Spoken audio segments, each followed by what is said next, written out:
स्वागत करते हैं आप सभी का अपने चैनल जेएसएससी डिफेंस जोन में।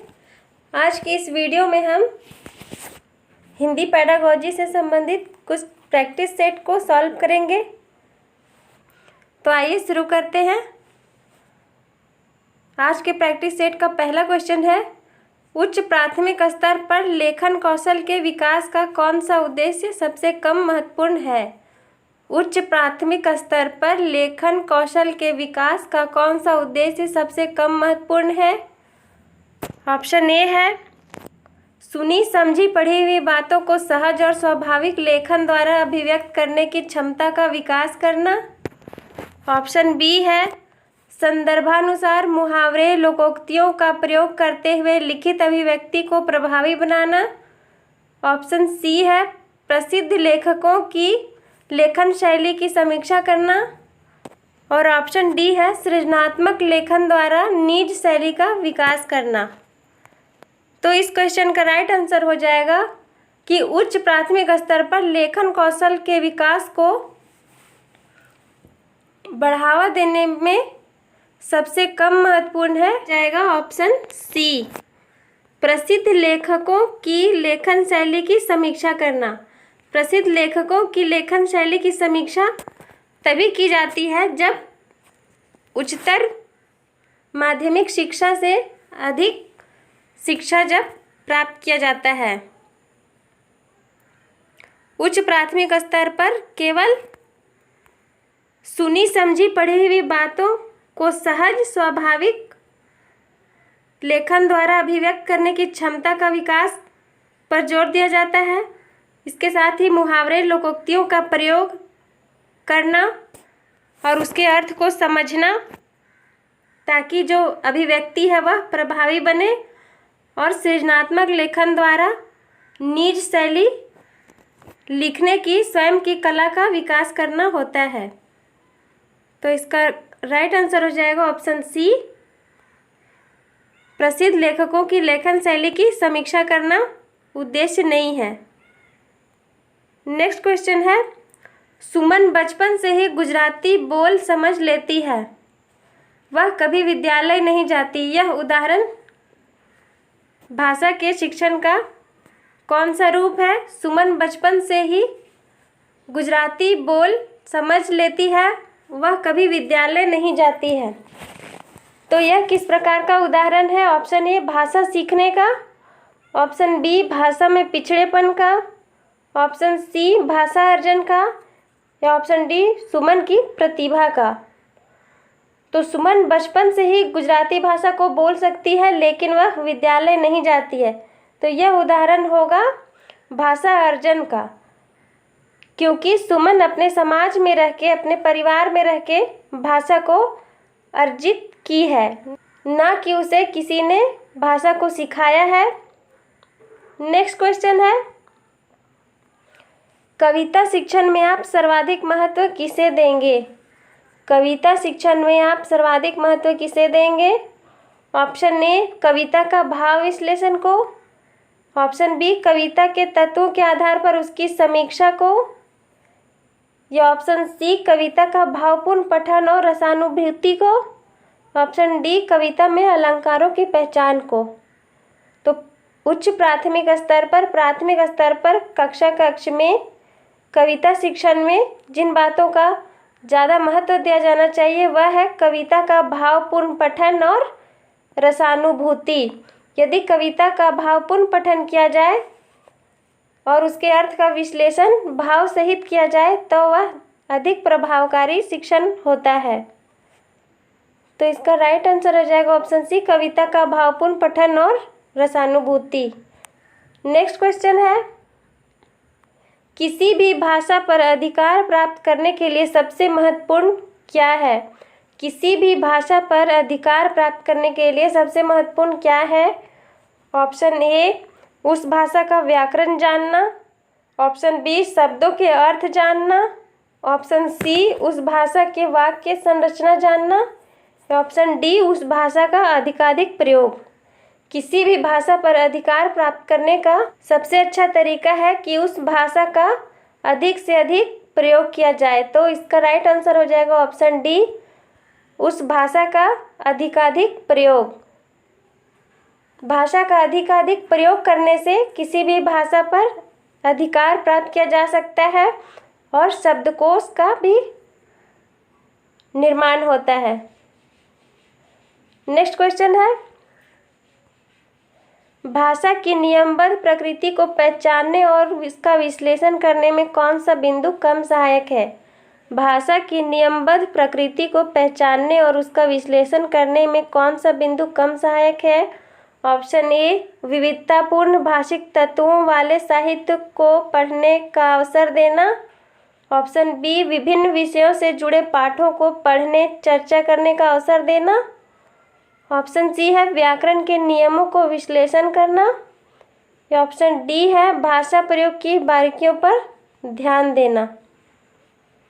तो भाषा की नियमबद्ध प्रकृति को पहचानने और उसका विश्लेषण करने में सबसे कम बिंदु जो सहायक है वह है ऑप्शन सी, व्याकरण के नियमों को विश्लेषण करना। क्योंकि विविधतापूर्ण भाषिक तत्वों वाले साहित्य को पढ़ने से भाषा का और अधिक विकास होता है और विभिन्न विषयों से जुड़े पाठों को पढ़ने और चर्चा करने से बच्चों में समझ विकसित होती है और भाषा प्रयोग की बारीकियों पर ध्यान देना भी आवश्यक है।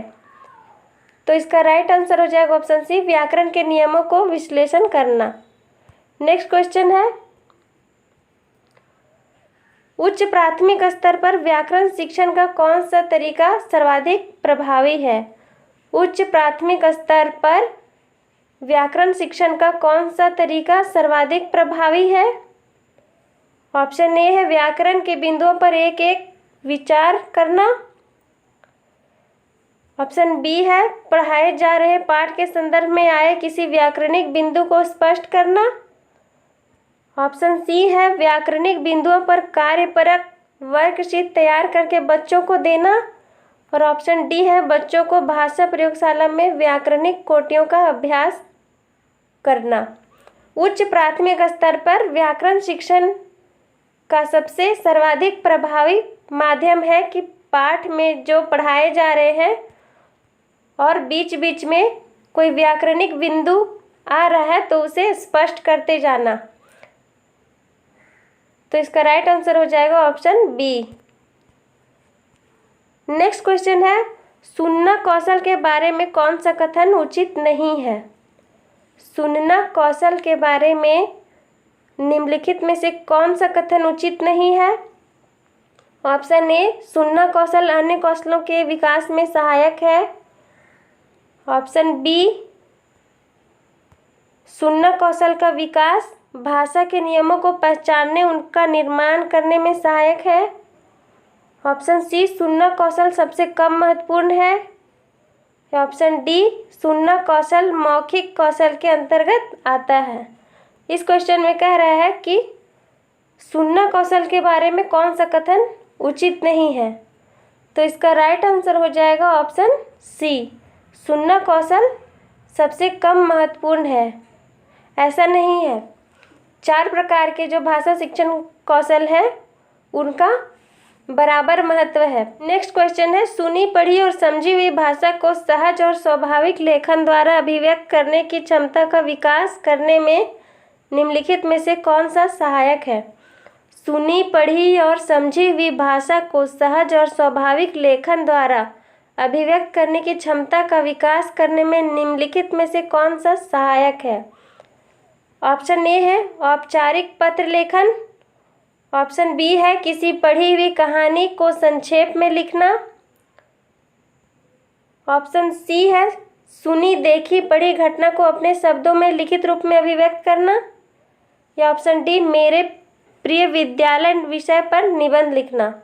तो इस क्वेश्चन का राइट आंसर हो जाएगा ऑप्शन सी, सुनी देखी पढ़ी घटना को अपने शब्दों में लिखित रूप में अभिव्यक्त करने से अभिव्यक्त क्षमता का विकास होता है।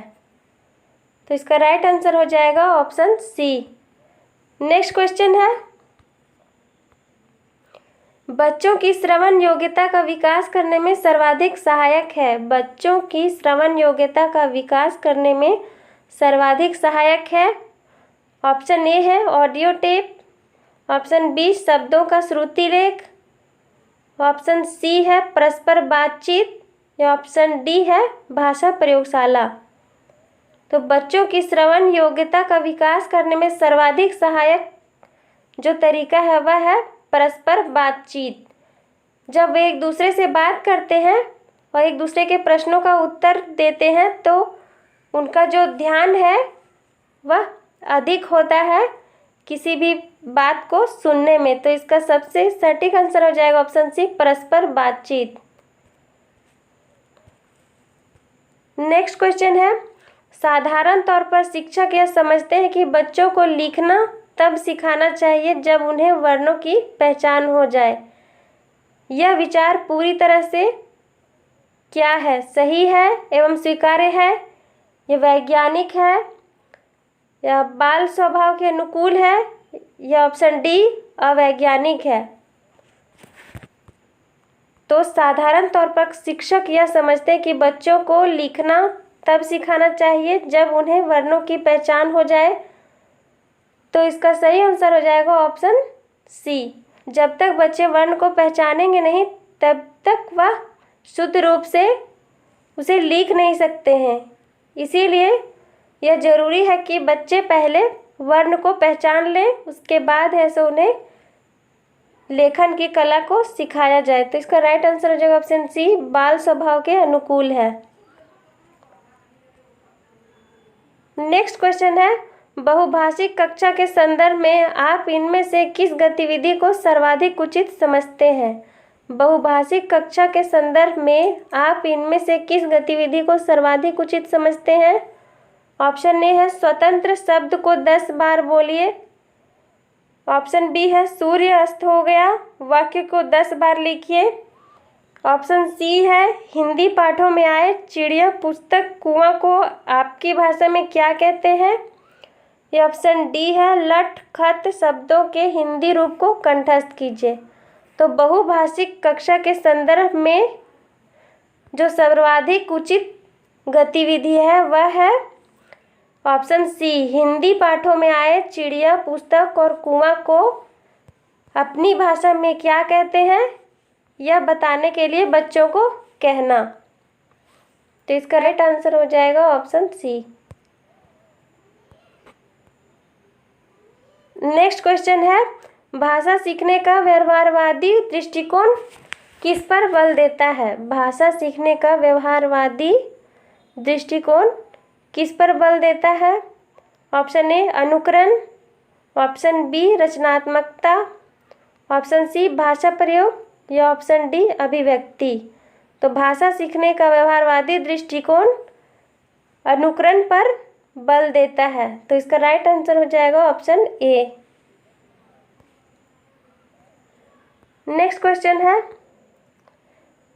तीसरी कक्षा में पढ़ने वाली सुनैना अक्सर स को श कहती है। भाषा शिक्षक होने के नाते आप क्या करेंगे? तीसरी कक्षा में पढ़ने वाली सुनैना अक्सर स को श कहती है। भाषा शिक्षक होने के नाते आप क्या कहेंगे?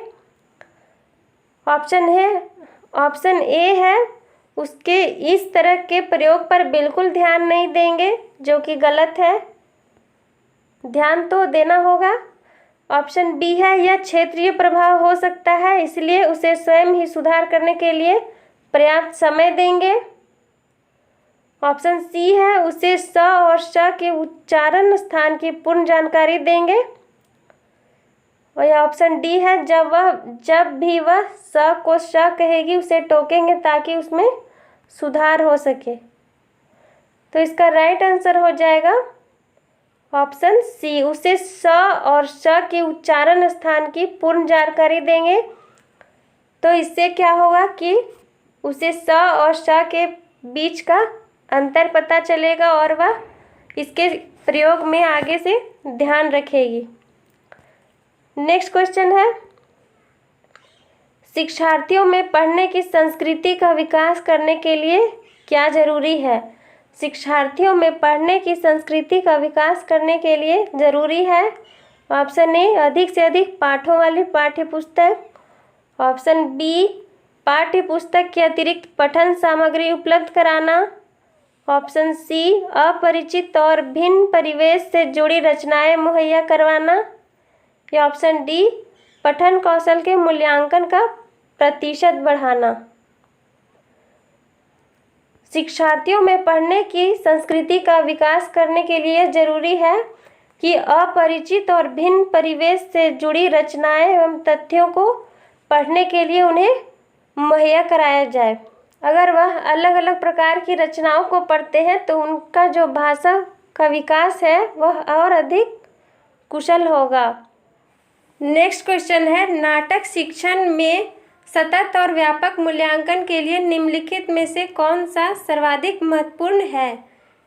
नाटक शिक्षण में सतत और व्यापक मूल्यांकन के लिए निम्नलिखित में से कौन सा सर्वाधिक महत्वपूर्ण है? ऑप्शन ए है लिखित परीक्षा। ऑप्शन बी है मुख्य संवादों को सुंदर रूप से लिखना। ऑप्शन सी है पढ़े गए नाटक का मंचन। ऑप्शन डी है पात्रों का चरित्र चित्रण लिखना।